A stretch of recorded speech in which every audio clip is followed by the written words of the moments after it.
Poštovanje svima vama koji pratite ovaj video. U ovome videu govorit ću o tri tehnike koje a, obično neprofitabilne organizacije, pa čak i profitabilne organizacije koriste da bi prikupile novac za neku određenu svrhu. U ovo doba godine, sad upravo kada nailazi Božić i Nova godina u Americi, nije neobičajno da dobijemo telefonski poziv od nekih takvih nevladinih organizacija koji prikupljaju novac za neke humanitarne akcije. Obično te organizacije koje znaju, to jeste koje znaju određene psihološke tehnike da prikupe taj novac su i uspješne. Pa upravo u ovom videu ćemo govoriti o te tri tehnike. Kao nastavnik ili profesor društvenih nauka, psihologija je jedan predmet koji sam predavao i koji još uvijek predajem. I obično kada razgovaramo o društvenoj psihologiji, to je poglavlje psihologije koje se bavi sa odnosima ljudi, odnosima između ljudi, to je obično u lekcija broj 12 u našem predmetu, onda obično spomenemo ove tri tehnike koje se koriste da bi nekoga ubijedili da donira novac za neke određene svrhe. Ili pak kada trebamo neke usluge. Pa hajde da pogledamo koje su to tehnike.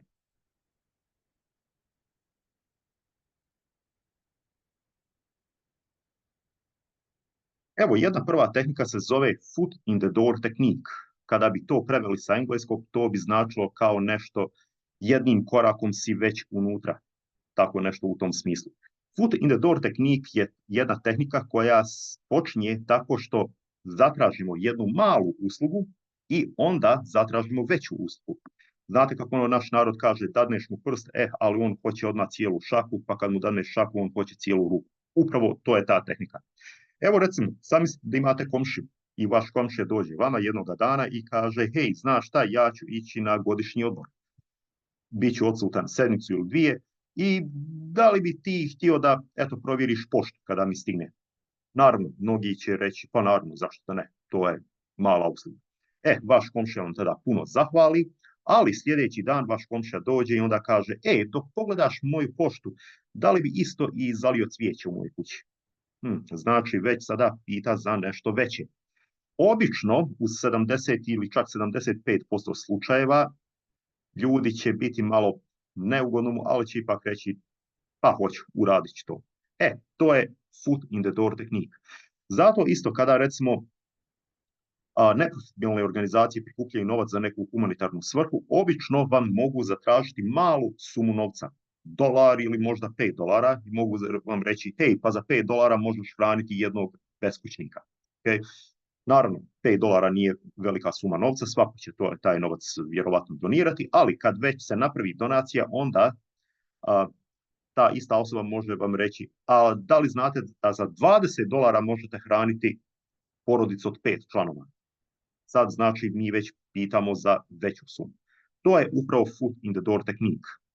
Znači, ako jednom donirate, obično dobit ćete puno više zahtjeva za donacije i za donacije u većim sumama novca. To je foot in the door tehnika. Prvo počinješ sa malom, prvo pitaš za malu uslugu, a onda pitate za veću uslugu. Druga tehnika koja se koristi jeste door in the face technique. Kada bi ovo preveo nešto sa engleskog na naš jezik, to je nešto kao da ti neko zalupi vrata u facu. Ovo je suprotna tehnika koja počinje sa zahtjevom za veću uslugu i onda počinje sa zahtjevom za manju uslugu. Evo recimo, u ovo doba godine možete dobiti telefonski poziv od neke humanitarne organizacije koja vas pita da donirate $100 za neki projekat ili za neku svrhu. Naravno, ljudi koji imaju pare, oni će to donirati. Gotovo ove veće kompanije. Ali za mnoge ljude $100 ili recimo $1000 da upitate, bit će puno novca. Kada dobijete odbijencu, a vjerovatno mnogi će reći nemam toliko novca da vam doniram, onda možete upitati za manju sumu novca. Recimo od $100 onda možete reći pa možda 90, 80, 70. I to je puno. Onda možete reći pa možda $30, 20. Neko će možda donirati 20. Kada donira, vi se zahvalite. Ako ne donira 20, onda možete reći a možda $10. Neko će i donirati $10. A ako neko čak ni toliko nema, onda ćete pitati pa možda $5, a možda i $1. vjerovatno sa ovom tehnikom dobit ćete neku sumu novca za tu humanitarnu organizaciju. Obično koje god koristio door in the face tehnik, obično je dobijao ili $100 kao u ovome slučaju, ili at least, što bi se ono reklo, nešto je dobio. Sa tom tehnikom je jednostavno nešto ostvario. Pa to je door in the face tehnik. Obično kada ja radim sa mojim učenicama, znam se šaliti sa njima i reći pa hej, zamislite da bi vi htjeli da prenoćite kod svoga prijatelja u kući, da gledate film, recimo petkom navečer, da se zabavljate, da imate fun time, da igrate video igrice, a znate da vam roditelji to neće dopustiti. Šta možete uraditi? Pa onda možete fino otići svome roditelju, ako imate, mislim, vozačku dozvolu, i reći, hej, tata, mama, mogu li dobiti auto zato što bi ja i moji prijatelji željeli da idemo na Niagarne vodopade i da, pošto Niagarne vodopade nisu odavde baš toliko daleko, 1-3 sata su vožnje, na Niagarne vodopade, tamo ćemo provesti vikend, ali ja ću se vratiti kući do ponoći, nedelja do ponoći bit ću kod kuće.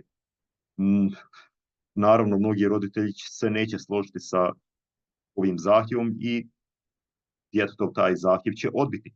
Kad dobijete odbijencu, onda kažem djeci, onda recite, pa hej, vidite, nikada mi ništa ne date, možete li me onda barem pustiti da prenoćim kod moga prijatelja u kući i da gledamo film u petak navečer. Obično onda bi se roditelji već i složili sa tim prijedlogom ili sa tim zahtjevom. To je door in the face tehnik. I zadnja tehnika se zove low ball tehnik. Tehnika niske lopte. To je vrlo, ja bih rekao, i prljava tehnika. To jeste kada vam kompanija ili neko vam dadne tako nešto dobru ponudu vam dadne, vi pristanete, potpišete ugovor, sve živo i onda se pravila igre promijene. Koliko vam se puta recimo desilo da, evo primjera radi, cell phone service, mobilni telefon, odete u neku kompaniju, a oni vam kažu, možemo vam dati recimo 4 linije, 4 telefona, to jeste taj porodični plan, dobit ćete neograničene minute, neograničene tekst poruke, dobit ćete neograničeni internet servis i to sve za $100 mjesečno, primjera radi. A usput vam isto i obećaju dobar coverage, to se kaže dobru mrežu. Naravno, to zvuči dobro, vi pristanete, potpišete ugovore i kada dođe prvi račun, umjesto $100, vi vidite da je suma novca koju dugujete veoma, veoma velika.